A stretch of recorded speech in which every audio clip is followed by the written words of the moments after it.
সম্মানিত ভাইয়েরা, এই শুধু 15.5 বছরে নয়, আমরা 1971 সালে একটি লাল সবুজের পতাকা পেয়েছি, আমরা একটি মানচিত্র পেয়েছি। আমাদের এই স্বাধীনতার এই আন্দোলনটা ছিল ভোটবাদের অধিকার প্রতিষ্ঠা করা।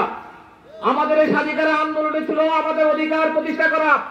কিন্তু দীর্ঘ 54টি বছর আমরা আমাদের ভোটবাদের কোন অধিকার পাই নাই। যারা শাসনভারের দায়িত্ব পালন করেছে, কেউ সমাজতন্ত্রের কথা বলে দায়িত্ব গ্রহণ করেছে, কেউ পুঁজিবাদের কথা বলে দায়িত্ব গ্রহণ করেছে, কে ধর্মনিরপেক্ষতার কথা বলে দীর্ঘদিন আমাদের বুকে সেখানে চাপা দিয়ে আমাদেরকে শাসন তারা করেছে, কেউ জাতীয়তার কথা বলে দেশের মানুষকে শাসন করেছে। আর শাসন করার সময় তারা নিজেদেরকে রাজা মনে করত, আমাদেরকে প্রজা মনে করত। এভাবে আমাদের 54টি বছর পেরিয়ে গিয়েছে। আজকে দেশের মানুষ আজকে মুক্তির পথ খুঁজছে। 5 আগস্টের বিপ্লবের মধ্য দিয়ে দেশের মানুষের আশা আকাঙ্ক্ষা ছিল এ দেশটা নতুন করে সাজবে, এদেশের মানুষ ভালো করে কথা বলতে পারবে, এদেশের মানুষকে কোথাও চাঁদা দিতে হবে না, এদেশের কোন অফিস আদালতে গিয়ে ফাইল নোট করাতে গিয়ে টাকা দিতে হবে না, এদেশের মানুষ নির্বিঘ্নে তার কথা বলতে পারবে। আমি আপনাদের কাছে জানতে চাই, 5 আগস্টের পরে এই অবস্থা কি পরিবর্তন হয়েছে? বরঞ্চ যারা আগে জুলুম করত তারা তাদের চাচাতো ভাইদের কাছে জুলুমের দায়িত্ব দিয়ে তারা ভারতে পালিয়ে গেছে। যারা চাঁদাবাজি করত তারা তাদের চাচাতো ভাইদের কাছে চাঁদাবাজির দায়িত্ব দিয়ে তারা ভারতে পালিয়ে গিয়েছে।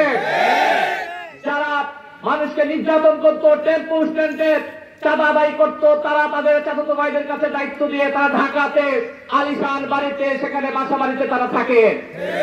সম্মানিত ভাইয়েরা, আজকের এই সময় এসে দাঁড়িয়ে আমরা সুস্পষ্টভাবে বলতে চাই, যখন 36শে জুলাই 5 আগস্টের বিপ্লব সংগঠিত হয়েছিল, এই দেশ একটা অরক্ষিত অবস্থায় ছিল।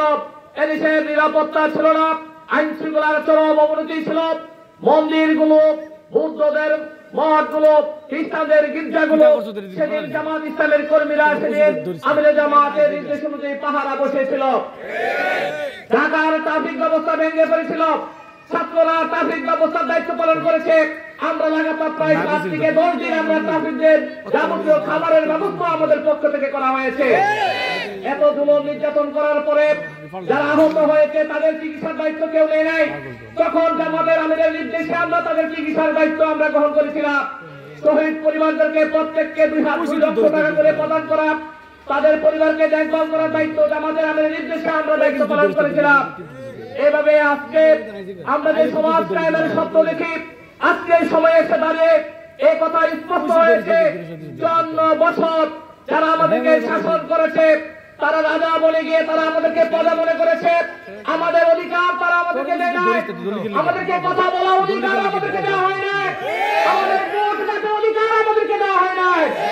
আজকের এই সময় দাঁড়িয়ে জামাত ইসলামের পক্ষ থেকে আহ্বান আপনাদের কাছে আমরা নিয়ে আসছি।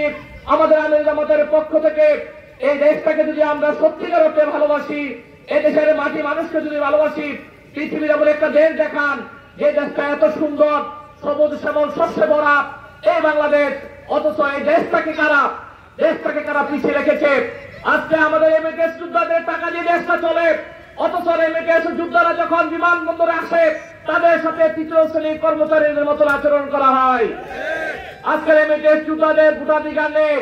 আমিরে জামাতের পক্ষ থেকে বলা হয়েছে এমএটিএস যোদ্ধাদেরকে 1,50,00,000 এমএটিএস যুদ্ধ আছে, যাদের টাকা দিয়ে আমাদের দেশ চলে, যাদের টাকা দিয়ে আমাদের বিল্ডিং হচ্ছে, যাদের টাকা দিয়ে আমাদের দেশ পরিচালনা হচ্ছে, অবিলম্বে তাদেরকে ভোটাধিকার তাদেরকে প্রয়োগ করার সুযোগ করে দিতে হবে।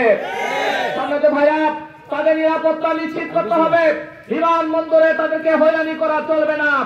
সম্মানিত ভাইয়েরা, আজকে আমরা দেখছি আমরা যে এলাকায় বসবাস করি, আল্লাহ রাব্বুল আলামিন খাস মেহেরবানি করে আমাদেরকে এলাকা পাঠিয়েছে। আল্লাহ রাব্বুল আলামিন আমাদেরকে এলাকা না পাঠালে আমরা কি আসতে পারতাম? আমরা আমাদের প্রিয় এলাকাটাকে ভালোবাসি, কিন্তু আমাদের প্রিয় এলাকাটা আপনি বলেন শিক্ষার ক্ষেত্রে, সাহিত্যের ক্ষেত্রে, সংস্কৃতির ক্ষেত্রে, সামাজিক ক্ষেত্রে এই ব্রাহ্মণবাড়িয়া হলো ঐতিহ্যবাহী একটি জেলা, এবং এই ব্রাহ্মণবাড়িয়ার মধ্যে কসবা এবং আখাউড়া হলো একটি সমৃদ্ধ উপজেলা, অথচ আমরা অনেক কিছু থেকে বঞ্চিত।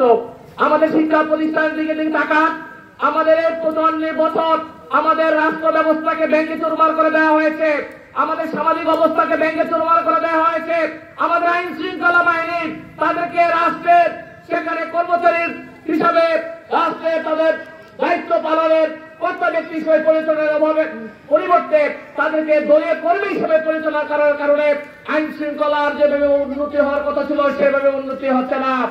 আজকে আমাদের সামাজিক অবস্থা ভেঙে পড়েছে, আজকে পরিবারের ব্যবস্থা ভেঙে পড়েছে, শিক্ষা প্রতিষ্ঠানগুলোতে ভালো লেখাপড়া হয় না।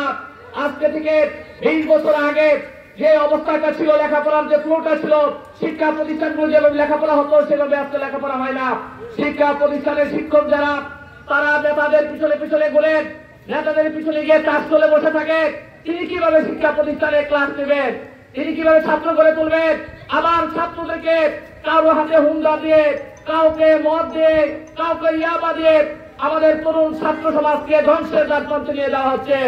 সম্মানিত ভাইরা, কর্মা থেকে আখাউড়া আপনি ভালো করে সার্ভে করে দেখবেন, আমাদের তরুণদেরকে ধ্বংস করার জন্য সেখানে এমন কোন কাজ নাই, এমন কোন পরিকল্পনা নাই। আমাদের দেশের রাজনৈতিক নেতৃবৃন্দ তারা করেন নাই। তারা তাদের প্রয়োজনে, তাদের ভুলের প্রয়োজনে, তাদের জীবন পরিচালনার প্রয়োজনে, তারা ভালো থাকার প্রয়োজনে আমাদের এই ছাত্র সমাজকে রাজনীতির সিঁড়ি হিসেবে তারা ব্যবহার করেছে। আজকে শিক্ষা প্রতিষ্ঠানগুলো লেখাপড়ার কোনো সুস্থ পরিবেশ আজকে নাই। আজকে আমরা সুস্পষ্টভাবে এখান থেকে বলতে চাই, অবিলম্বে ভারত থেকে চুরাই পথে যে মাদ আছে, ফেন্সিডিল আছে, ইয়াবা আছে, সেটাকে বন্ধ করতে হবে। আমরা বলে দিতে চাই, আমাদের তরুণ ছাত্র সমাজকে আমরা ধ্বংস করতে দিতে পারি না। আমাদের তরুণ ছাত্র সমাজ আগামী আমাদের স্বপ্ন বাস্তবায়নে ভূমিকা রাখবে। আমাদের তরুণ ছাত্র সমাজ আমাদের এলাকাটাকে, বাংলাদেশটাকে একটা ভালো এলাকা হিসাবে আমাদের প্রিয় জমি